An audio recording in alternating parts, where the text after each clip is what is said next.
오르는 곳과 전혀 오르지 못하는 곳이 극명하게 갈라지리라 생각을 하고 있습니다. 내가 서울에 아파트 평균 되는 아파트 하나 갖고 있다. 그럼 9억 띠리리리 하면 매달 266만원 주택연금에 국민연금으로 합쳐서 한 60, 70만원 정도 나온다. 그러면 이제 이걸로 노후 준비가 된다 이겁니다. 평범한 삶. 사람마다 평범한 삶에 대한 생각이 좀 다르겠죠? 여러분 한번 떠올려 보세요. 머릿속으로 내가 생각하는 평범한 삶은 뭘까?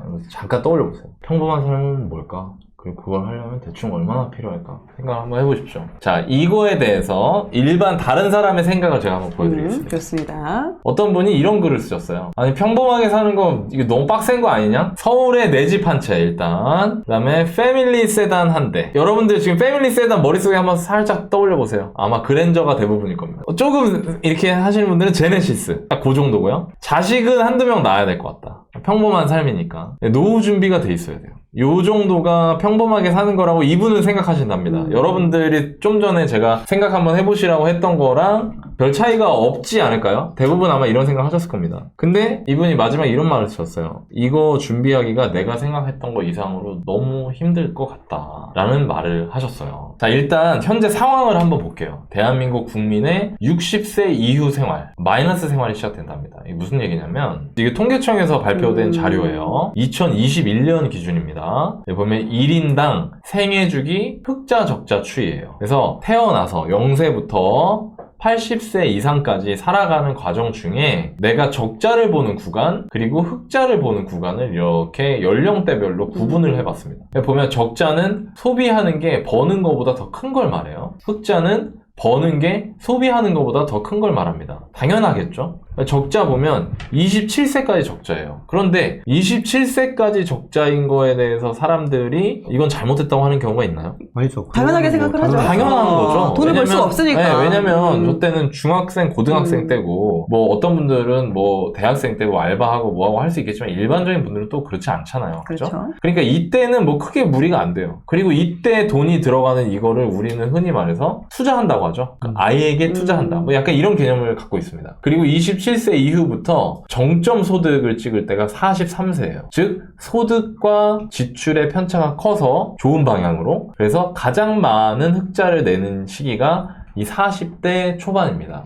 이게 딱 제 나이네요, 지금. 그래서 요때고요. 그 이후로 점점 어떻게 되냐면 흑자 폭이 줄어듭니다. 왜 줄어드느냐? 애들이 크거든요. 그렇죠. 교육비 들어가죠. 네, 애들이 크고 교육비가 늘고, 그리고 소득이 뭐 더 늘어날 수도 있지만 이때까지 가파르게 상승했던 것보다는, 소득이 상승하는 것보다는 소비가 늘어나는 게 더 크기 때문에, 자녀 교육이나 이런 걸로. 그래서 이 흑자 폭이 줄어들고요. 61세부터 이제 적자로 다시 돌아갑니다. 이 61세 이후로 적자로 들어가는 이유는 많은 분들이 공감하시겠지만 근로소득이 끊어지는 경우가 많기 때문이죠. 혹은 줄어들거나. 그죠? 그래서 이 보면 개인 파산 신청자의 연령대별 비율을 최근에 한 4, 5년 동안 이렇게 쭉 봤는데, 최근 들어서요. 특히 코로나 이후로.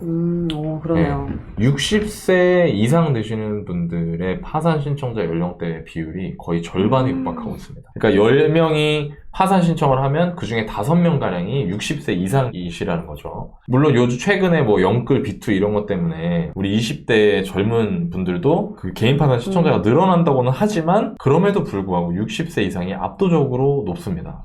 자, 이런 상황이기 때문에 이거 한번 이런 조사를 했대요. 은퇴하면 월 적정 생활비가 300만 원 초반대인데 설문을 했더니 전체 가구의 54%가 저희는 은퇴하고 나서 한 달 324만 원 만들기 어려울 것 같아요 라고 대답을 하셨다는 거죠. 그리고 그 돈, 그나마 그러니까 이 월 적정 생활비 324만 원에 미치지 못하는 돈이라도 어쨌든 어디선가 내가 도움을 받아야 될 것 같은데 은퇴 후 생활비를 어디서 마련할 생각이십니까? 라고 물어봤대요. 그랬더니 이분들 중에 대부분이 국민연금, 가장 높은 비율 33.7%가 국민연금이요. 그 다음이 예금 적금이요. 그래서 예금하고 지금까지 모아놓은 돈하고 국민연금으로 먹고 살 생각입니다 라고 대답하신 분이 50%가 넘는다는 거죠. 가족 지원은 2.7%밖에 안 되네요. 그렇죠. 가족 지원은 거의 기대를 하지 않고 있다는 거죠. 그리고 여러분 잘 보시면 여기 주택연금도 있거든요.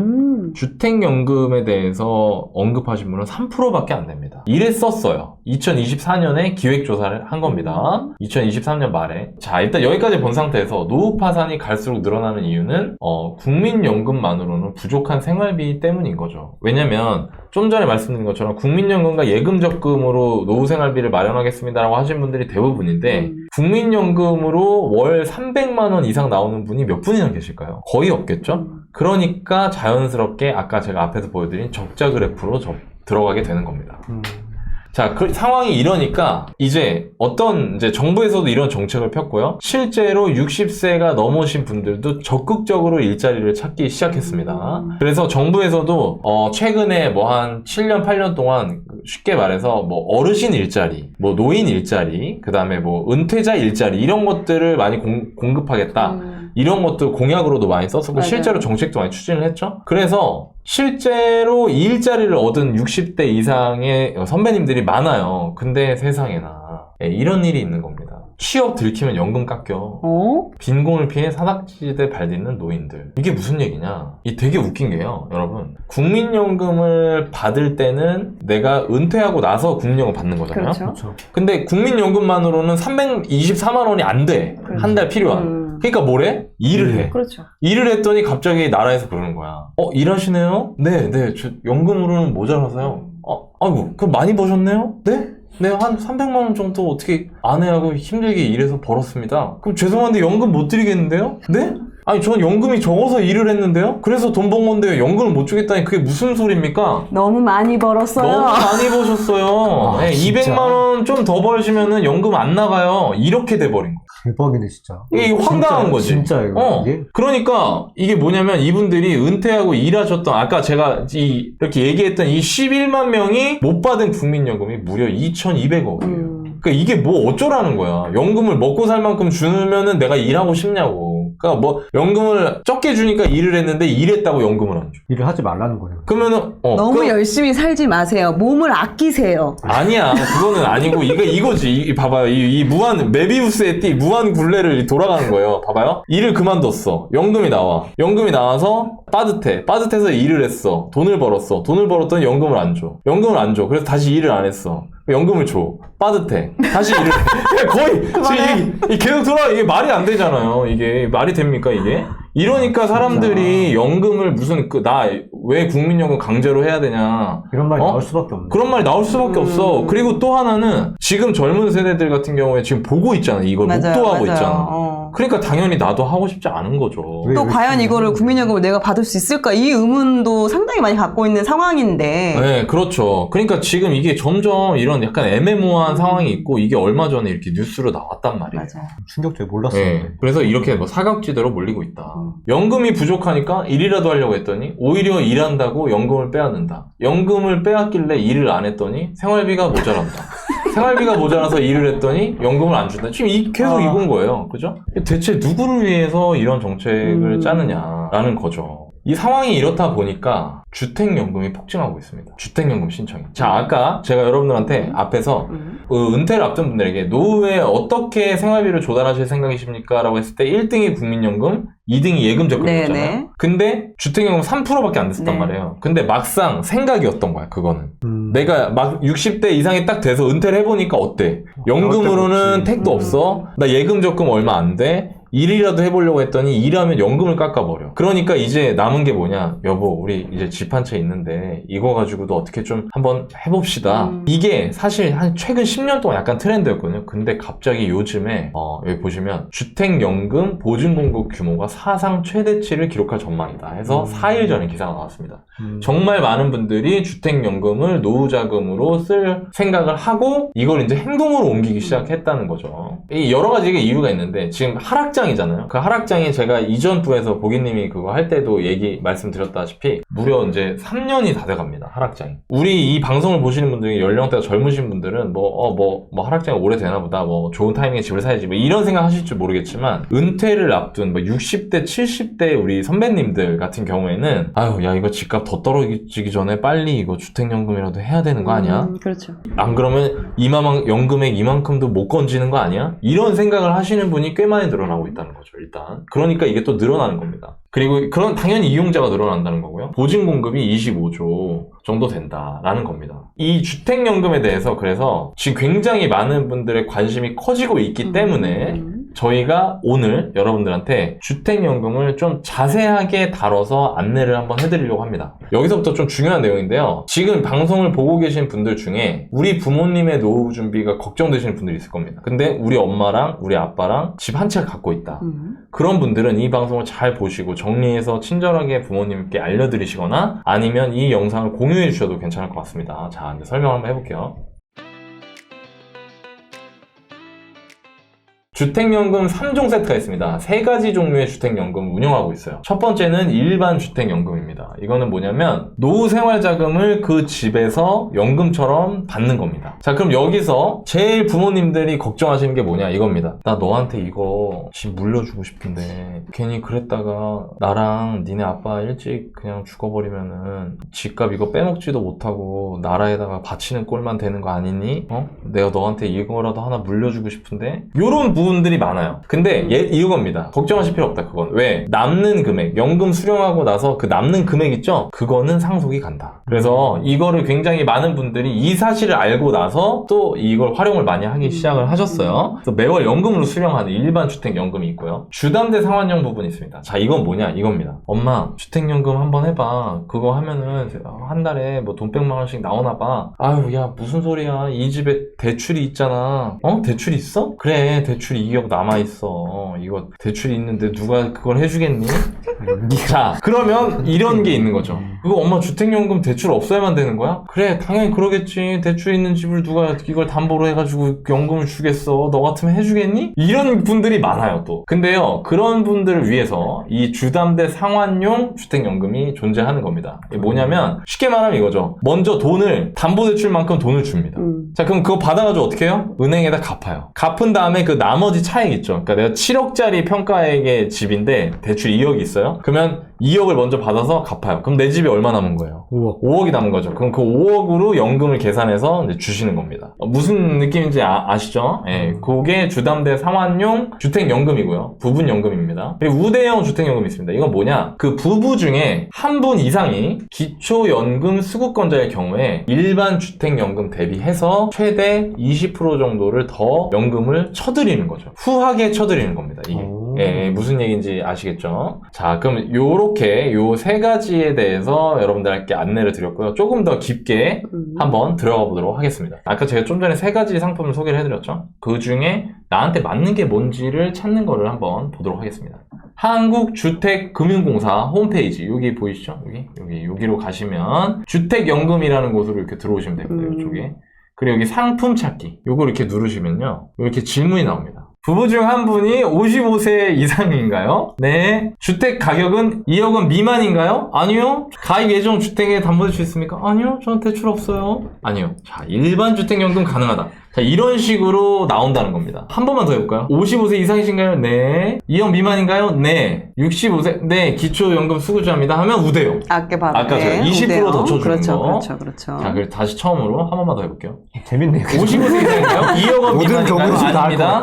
가입 예정 오늘 집에 가니? 주택담보대출이 있습니까? 네, 있습니다. 아, 주택담보대출 상환형 주택연금. 골라서 해주네 이게. 자, 그러네요. 아까 제가 세 가지 예시를 들었던 게 이제 요거를 통해서 여러분들이 나에게 맞는 게 뭔지를 이제 살펴보실 수 있다. 자, 정리하면 집값이 더 떨어지기 전에 주택연금 가입한 사람들이 늘어나고 있다. 요즘 최근 노후 준비의 새로운 메가 트렌드가 되어가고 있다. 주택연금이. 그런데 여기까지 보신 분들, 오케이, 알겠어요, 너나이님. 주택연금 해가지고 할 수도 있고요. 주택연금으로 많은 분들이 현실적으로 어려우니까 노후 준비하는 것도 알겠습니다. 저도 관심이 있어요. 그러면 여기서 뭐가 궁금하냐? 얼마 주는 데가 궁금한 거죠. 그렇죠. 주택연금 해요 마요. 자, 이건 뭐냐면 금액입니다. 금액을 제가 여러분들께 간단하게 안내를 드릴 건데요. 지급 방식 고를 수가 있어요. 종신 지급 방식은 뭐냐면 부부가 2분이 계실 때 2분이 모두 사망할 때까지. 그러니까 이런 걱정도 많이 하시거든요. 아빠, 우리도 주택연금 해봐, 엄마랑. 야, 니네 엄마랑 나랑 나이 차이도 많이 나는데 그냥 아빠가 먼저 죽으면 어떡하냐, 니네 엄마. 내가 죽으면 그거 안 나오는 거 아니야? 아니야, 아빠. 둘 다 돌아가실 때까지 받으실 수 있어요. 그게 종신 지급 방식이에요. 아, 그렇구나. 그러면 내가 먼저 죽어도 걱정이 없는 거네? 그럼요. 이겁니다. 그게 종신지급 방식이고요. 자, 그 중에 정액형이라는 게 있습니다. 정액형은 뭐냐면 평생 동일한 금액을 받는 거예요. 그리고 초기 증액형은 초기에 더 많이, 이후에는 덜 수령하는 거고요. 정기 증가형은 3년마다 4.5%씩 일정하게 증가하는 금액을 수령하는 겁니다. 자, 그런데 여러분들이 이거 편의상 제가 정액형을 보여드리는데 정기 증가형으로 하시는 게 그래도 조금 낫겠죠. 왜? 이거는 물가를 반영해주기 때문에. 자, 이 상태에서 정액형으로 하면 도대체 얼마짜리 집이 얼마를 받을 수 있나, 이걸 한번 보겠습니다. 이 표를 보시면 위쪽에 가로축에 주택의 가격이 있습니다. 이거는 지금 현재 거래되는 시가가 아니고요, 공시가격 기준입니다. 즉 무슨 얘기냐면 공시가격이 시가보다 싸니까 이 공시가격 10억이면은 지금 시가로는 뭐 12억, 13억, 14억 뭐 요 정도 되는 아파트겠죠? 그리고 연령은 뭐냐, 부부 두 분 중에 더 연령이 낮은 분의 연령으로 기준을 삼습니다. 즉 뭐 예를 들어서 아빠가 75세고 엄마가 70세다. 그러면 이 연령 어디서 찾아야 되죠? 70세에서 찾으셔야 된다. 가격은 9억이더라. 그럼 9억에 70세 띠리리리리 하면 얼마 나오죠? 266만 원. 9억에 우리 집 서울 아파트 평균이 지금 8억에서 9억 사이거든요. 그러니까 내가 서울에 아파트 평균 되는 아파트 하나 갖고 있다. 그럼 9억. 그리고 우리 아빠는 75세, 엄마는 70세다. 띠리리리 하면 매달 266만 원 정도 나오는 거죠. 266만 원 주택연금에 그 다음에 아까 제가 말씀드린 국민연금으로 뭐 한 두 분이 합쳐서 한 6, 70만 원 정도 나온다. 그러면 월 평균 필요생활비 320만 원 정도 충족이 되겠죠. 예, 그러면 이제 이걸로 노후 준비가 된다 이겁니다. 이런 부분이 있기 때문에 많은 분들이 주택연금을 지금 관심을 가지시는 거예요. 최근에 그 주택연금 관련된 그 관심도가 높아져서 저희가 이런 코너를 준비한 것도 있습니다. 자, 이제 이해가 되셨죠? 그리고 여기서 또 하나의 주의사항이 있습니다. 뭐냐면 주택연금의 담보 설정 방식이 있는데 하나는 저당권 방식이고요, 하나는 신탁 방식이라는 게 있습니다. 자, 저당권 방식은 막 어렵게 막 써있는데 저도 무슨 말인지 몰라요.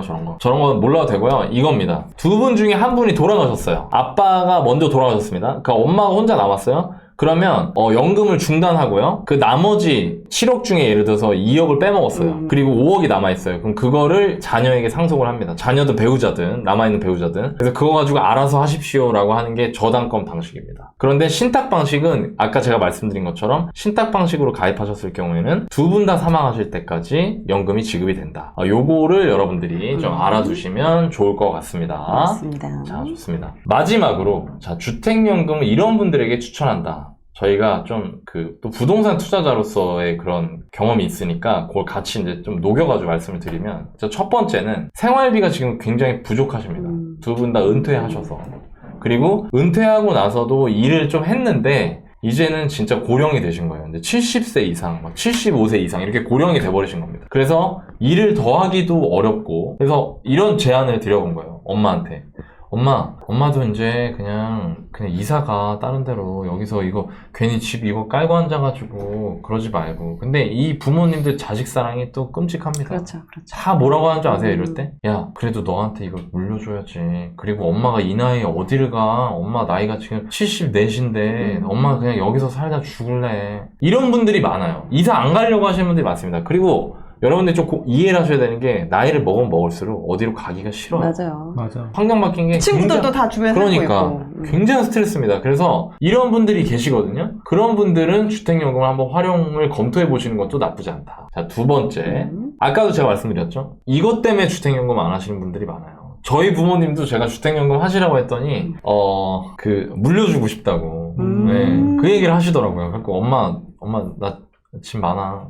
그래도 이거라도 주고 싶어. 이 부모 마음이 그런 거잖아요. 여러분들 공감하시죠? 그런데 이런 분들도 있어요. 자녀 상속에 대한 부담이 덜한 경우가 있습니다. 예를 들면 자녀가 없다거나, 물론 뭐 대부분 있으시죠? 아니면 두 번째로 더 많은 경우는 자녀가 이제 너무 많아. 이거 얼마 되지도 않는 집 한 채 물려줬다가 애들끼리 그냥 저기 하겠다. 그냥 너희는 너희가 알아서 하고, 그냥 우리는 그냥 이 집 가지고 우리가 알아서 할 테니까 각자 알아서 살자꾸나, 이렇게 하시는 분들, 그런 분들 같은 경우에도 주택연금 괜찮습니다. 그리고 또 자녀가 뭐 본인 앞가림 잘하고 있다.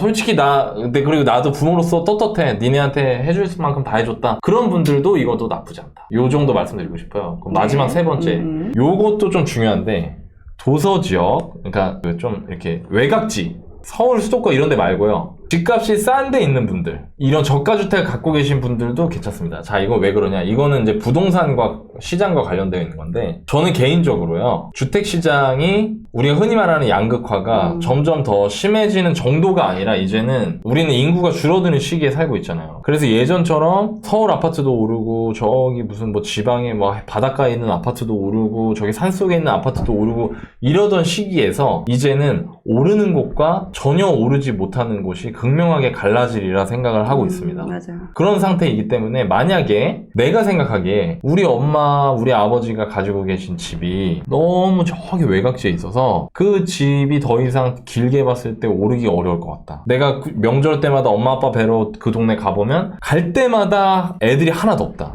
우리 엄마 친구, 아빠 친구들만 계시는데 갈 때마다 야, 네 아빠 친구 이번에 뭐 돌아가셨대. 막 이런 얘기를 듣고 동네가 점점 썰렁해지는 게 보인다. 자, 그런 곳에 있는 분들은 그런데 또 부모님한테 설득해도 안 하신단 말이에요. 그렇죠. 이사를. 이런 경우에 오히려 주택연금을 활용하시는 게 더 낫지 않을까. 요거는 이제 부동산 시장 이해하고 있기 때문에 제가 말씀을 드릴 수 있는 부분이겠죠. 여러분들이 이런 것들을 고려하셔서 주택연금을 잘 활용하시면 좋을 것 같고요. 오늘은 주택연금이라는 것 자체를 완전히 정리한 거기 때문에 여러분들이 혹시나 나중에 이 영상을 킵해놓고 계시다가 주택연금을 신청해볼까? 혹은 우리 엄마, 우리 고모, 우리 삼촌 주택연금 얘기하는데 뭐가 어려워서 뭘 해야 될지 모르겠다 막 이런 생각을 가지고 계신 분한테 언제든지 보고 알려주셔도 되고요. 공유해 주셔도 됩니다. 네, 그런 목적으로 만든 거니까 그렇게 생각을 해주시면 좋을 것 같고요. 이게 제가 생각하기에 주택연금과 관련해서 제일 디테일하고 제일 자세한 내용의 영상이 될 겁니다. 그러니까 여러분들이 이거를 잘 활용하세요. 킵을 해놓으시든 뭐 나중에 공유를 해주시든 잘 활용하시면 좋을 것 같고요. 오늘 이 방송 콘텐츠를 준비한 이유가 뭐냐면은 아마 많은 분들이 이 생각을 하셨을 거예요. 일반 사람들의 노후 준비, 뭐 60세 이후의 생활 이런 거에 대한 막연한 걱정이 있으실 텐데 나오는 수령 금액 같은 거 보니까 이거 집 한 채로도 꽤 큰 현금 흐름을 일으킬 수 있다는 거. 그래서 많은 분들에게 말씀드리고 싶은 건 요즘 사람들이 내 집 마련하면은 저도 이제 저한테 문의하시거나 이런 분들 있잖아요. 당장 막 바닥을 잡아가지고 돈을 왕창 벌겠어요. 약간 이런 느낌이 있어요. 저한테 물어보시는 분들 보면. 근데 사실 집은요, 우리가 살기 위한 공간이기도 하지만 이렇게 노후가 됐을 때 우리가 기댈 수 있는, 제가 이렇게 표현하곤 하는데 기초 자산의 역할을 하는 경우도 많이 있습니다. 그렇죠. 그래서 저는 여러분들이 저희가 왜 이 주택연금 이런 콘텐츠를 만들고 구해줘 얼굴을 뭐 2년, 3년 동안 계속 해나가는 가장 중요한 이유 중에 하나가 그 사람들이 내 집 마련하는 거에 있어서 신경 써야 될 것들이 되게 많은데 이것들을 즐겁고 재밌게 공부할 수 있게 하고 싶다라는 마음에서 이 방송을 하고 있는 거거든요. 그래서 여러분들이 그런 마음을 잘 알아주시면 좋을 것 같고요. 그리고 제가 이거 하나 소개해드리고 싶은 게 있는데 얼마 전에 제가 내 집 마련 기초반 강의를 하잖아요. 근데 그 강의를 들으신 분이 아주 기분 좋은 후기를 남겨주셨어요. 5천만 원 내고 계약 후기라고 올라왔네요. 저분이 포리부님이 5천만 원 내고 계약 후기. 내 집 마련 강의 듣고 5천만 원 내고 대단하시네요. 대단하시네요. 네, 정말 자랑스럽습니다. 네. 열심히 손품 팔고 여자친구 손 잡고 예비 신부 손 잡고 열심히 해가지고 잘 샀습니다. 5천만 원 깎았으면 5천만 원 벌었습니다. 이렇게 보내주셨어요. 이런 방송 또 이런 강의들을 하는 이유가 이렇게 내 집 마련이 노후 준비에 필요한 기초자산으로서의 역할도 한단 말이죠. 그래서 그런 부분들을 여러분들이 이해해 주시면 좋을 것 같고 앞으로도 저희가 여러분들의 내 집 마련에 도움이 될 수 있도록 양질의 콘텐츠를 만들기 위해서 노력을 할 테니까요. 앞으로도 계속 꾸준히 시청해 주시고 사랑해 주시면 좋을 것 같습니다. 그리고요. 저희 화면에 저희만 보이잖아요. 이거 다 우리 스태프들이 여기 지금 4명 앉아 있거든요. 이 4명이 다 만들어 주는 거 그냥 앞에서 떠들기만 하는 겁니다. 그러니까 이렇게 많은 사람들이 내 집 마련과 노후 준비에 진심이니까 여러분들도 저희 콘텐츠를 통해서 잘 활용하시고 좋은 내 집 마련과 행복한 노후 준비 하시는데 큰 도움이 되었으면 좋겠습니다. 제가 유튜브 등에서 많이 말씀을 드렸지만 무엇보다 강력한 호재는 떨어진 가격이에요. 지금 3년 동안 집값이 작게는 20%에서 많게는 뭐 40% 가까이 떨어졌기 때문에 이제는 내 집 마련을 해야겠다고 마음 먹으신 분들한테는 정말로 준비를 해야 되는 시기가 되지 않았나라는 생각을 갖고 있습니다. 제가 되게 많은 분들을 투자를 시작하고 만나고 또 뭐 유튜브나 다른 활동들을 하면서 만나면서 느낀 건 알고 있는 거랑 하고 있는 게 다르다는 겁니다. 예를 들면요. 아, 그래. 너 나이가 얘기한 것 같이 가격이 많이 떨어졌으니까 나도 내 집 마련을 한번 해봐야겠다. 지금이 참 좋은 시기인 것 같다. 기회인 것 같아. 라고 생각하시는 분들도 그래서 내 집 마련하려면 뭐부터 해야 될까요?